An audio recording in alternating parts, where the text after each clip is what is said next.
त्या अद्यापही कुठलाही मंत्री, मुख्यमंत्री, उपमुख्यमंत्री कुठल्याही शेतावर बांधावर जाऊन या शेतकऱ्यांची झालेलं नुकसान शेतकऱ्यांचा आणि त्यांची व्यथा ऐकण्यासाठी यांना अजिबात वेळ नाही.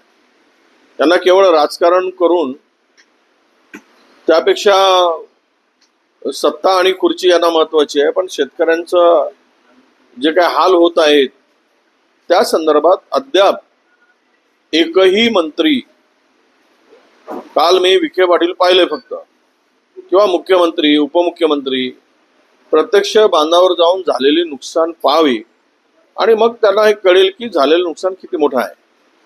आणि ठीक आहे, तुम्ही अवेळी पाऊस किंवा अवकाळी पाऊस, गारपीट,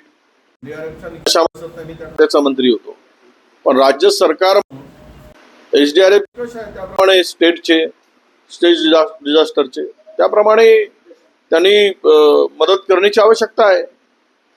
आणि तुम्ही केवळ तोंडाला पानं पुसण्याचं काम आम्ही हे करतो ते करतो सांगण्यापेक्षा आणि बडाया मारण्यापेक्षा प्रत्यक्ष जा आणि बघा आणि शेतकऱ्याला मदत करा.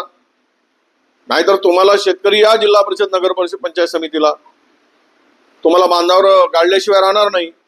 हे लक्षात ठेवलं पाहिजे या सरकारने. थोडी शेतकऱ्यांची कीव नाही यांना. इतकं मोठं संकट आलं असताना सुद्धा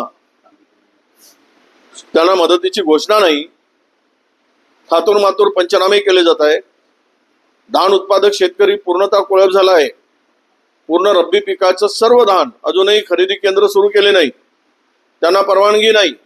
आम्ही सातत्यानं मागणी करतो पण त्याकडे दुर्लक्ष आहे. काय करताय सरकार? कुठे आहे सरकार? कळत नाही की महाराष्ट्रामध्ये हे महायुतीचं सरकार आहे म्हणून सांगतात, सरकारच आम्हाला दिसत नाही.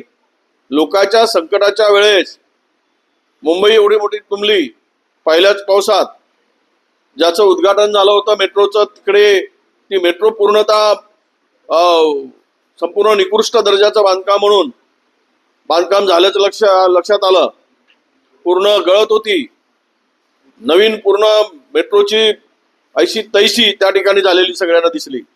म्हणजे पूर्ण बोगस कामं आणि वरून उद्घाटन, हे सगळं पाहिल्यानंतर उद्घाटनाच्या पलीकडे या सरकारला काही दिसत नाही. ना शेतकरी दिसतोय, ना बेरोजगार दिसतोय, ना महागाई दिसतोय या सरकारला. हे सरकार आहे कुठे? तर सरकार अस्तित्वात नसल्यासारखी परिस्थिती महाराष्ट्रात आहे. आणि केवळ हे हिंदू मुस्लिम करतायत. त्याच्या पलीकडं यांना काही देणं घेणं नाही. हिंदू मुस्लिम करून मतं मिळतात, जनता खड्ड्यात गेली तरी चालेल, अशी यांची भूमिका आहे. वैष्णवी हगवण्याच्या वकिलांनी जे आहेत ते काल कोर्टामध्ये वाद करत असताना तिच्या चारित्र्य हनन करण्याचा जो आहे तो प्रयत्न केलेला, तिच्या चारित्र्यावर संशय. वैष्णवी हगवणींचा नाही, वकील नाही आहे तो. त्या तिच्या हगवणीचा तिचा मिस्टरचा वकील आहे तो. त्या वकिलाला माहित नाही. आता तो वकील म्हणजे हे सगळं काहीतरी चुकीचं आणि तिचं चारित्र्य हनन करण्याचा प्रयत्न करत असेल तर हे अत्यंत चुकीचं आहे. मी त्या कुटुंबाला जाऊन भेटून आलो. त्यातील फोटो जे पाहिलेत प्रचंड मोठमोठे व्रण मारण्याचे, त्याच्या हाताला सूज होती, हात फुललेले होते, सगळे पाहिलं मी. त्यांनी जागेचे संपूर्ण फोटोग्राफ्स दाखवलेत, व्हिडिओ दाखवला. त्यामुळे आता आरोपीला वाचवण्यासाठी एखाद्या पोरीचं असं आयुष्य उद्ध्वस्त झालं, तिचा जीव गेला, त्या संदर्भात वकिलांची भूमिका थोडी तरी सत्याची असावी असं मला वाटतं. पण जे काही कालचं आर्ग्युमेंट पाहिलं तर त्यातूनही हे काही वाचणार नाही. त्याचे भक्कम पुरावे त्या ठिकाणी आता उपलब्ध झालेले आहेत. तो सत्यजित तांबे यांनी काल आरोप केलेला आहे की राहुल गांधी हे नेत्यांना भेटत नाही. त्यांनी राज्यातल्या सर्व प्रमुख नेत्यांना आवाहन केलेलं आहे की त्यांनी 1 तासात राहुल गांधींसोबत संपर्क साधला. बघा, आता सत्यजित सत्य बोलणं सोडला तर तो असत्याच्या पाठीमागे जातो आहे, हा त्याचा अर्थ आहे. सत्याची कास सोडून असत्याला साथ देण्याची भूमिका सत्यजित कडून आम्हाला अपेक्षित नव्हती, पण ती भूमिका त्यांची दिसते आहे. पुढची वाटचाल असत्याकडे चालली आहे, हा त्याचा अर्थ होतो आहे. राहुलजी हे सगळ्यांना भेटत असतात आणि वेळ असली की नक्की ते भेटतात. त्यामुळे उरसूट सगळ्यांना भेटायची काही हे नाही. ज्यावेळेस महाराष्ट्रातील प्रमुख नेते वेळ मागतात, भेटतात. आत्ताच आम्ही भेटून आलो 15-8 दिवसापूर्वी. सगळ्यांशी सविस्तर चर्चा 2 तास झाली आमची. त्यामुळं त्यांच्याकडून अशी अपेक्षा नाही.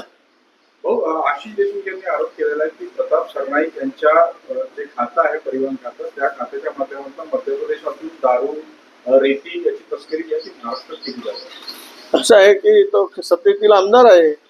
प्रसार माध्यमांपुढे काय करताय? मुख्यमंत्र्याकडे तक्रार करा.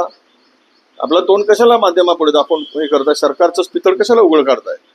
जा आणि सांगा, मुख्यमंत्र्यांना सांगा, गृहमंत्री खातं त्यांच्याकडे आहे आणि करून घ्या बंदोबस्त. काय काय येत आहे? सगळंच येत आहे. गुटखा येत आहे, रेती येत आहे, तंबाखू येतो, काय काय दारू येते. सगळं महाराष्ट्राचं वाटोळं आहे, कारण महाराष्ट्राने टॅक्सेस खूप वाढवून ठेवले. तिकडे टॅक्सेस कमी आहेत. त्यामुळं चोरी करतायत. त्याचा बंदोबस्त करण्याचं सोडून आरोप करण्यात अर्थ नाही असं मला वाटतं.